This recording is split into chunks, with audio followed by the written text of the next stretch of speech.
নবম দশম শ্রেণী গণিতের হচ্ছে অনুশীলনী একের হচ্ছে 12 ক নাম্বার 12 নাম্বার বলছে নিচের কোন সংখ্যাগুলো মূলদ এবং কোন সংখ্যাগুলো অমূলদ সেটি লেখো। তো এখানে ক নাম্বার বলছে 0.4 উপর একটা পৌনঃপুনিক আছে। তো এটা কি মূলদ নাকি অমূলদ সেটা আমরা দেখব, ঠিক আছে। তো দেখো এখানে দেখো এইটা এভাবে লেখা যায় কেমন। এখানে যেহেতু পরের পর একটা পৌনঃপুনিক আছে সেই জন্য এখানে 9 দিচ্ছে। আর এখানে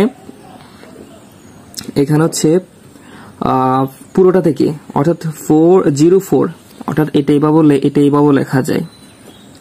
যেমন পুরোটা হচ্ছে কি পুরোটা হচ্ছে 04 কেমন, 04 থেকে 0 বাদ দিতে হবে।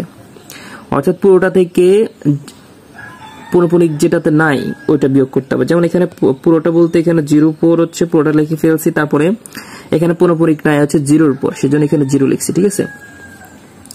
আর মাঝখানে হচ্ছে বিয়োগ। আর এখানে 9 কেন হয়েছে, কারণ এই পুরোর পরে একটা পৌনঃপুনিক আছে এই জন্য। তারপরে কি করবো,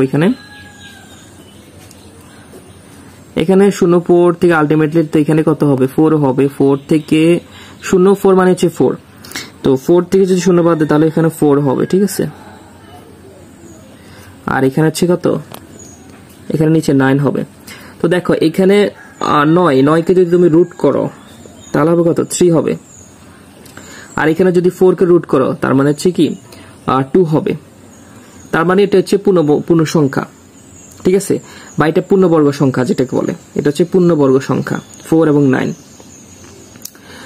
এবং এটা হচ্ছে পূর্ণ সংখ্যা 4 এবং 9 হচ্ছে পূর্ণ সংখ্যা, পূর্ণবর্গ সংখ্যা। তারপরে এটা পুরোটা একটা ভগ্নাংশ।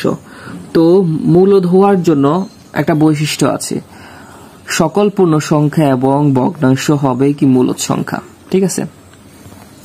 তো এখানে দেখো এখানে 4/9 এটা পুরোটা একটা কি, পুরোটা একটা হচ্ছে ভগ্নাংশ এবং এই ভগ্নাংশের লব হচ্ছে কত 4, এটা একটা কি পূর্ণ সংখ্যা, 9 একটা পূর্ণ সংখ্যা। তো সেক্ষেত্রে 0.4 একটা কি মূলদ সংখ্যা, 0.4 একটা মূলদ সংখ্যা। আশা করি বুঝতে পারছো।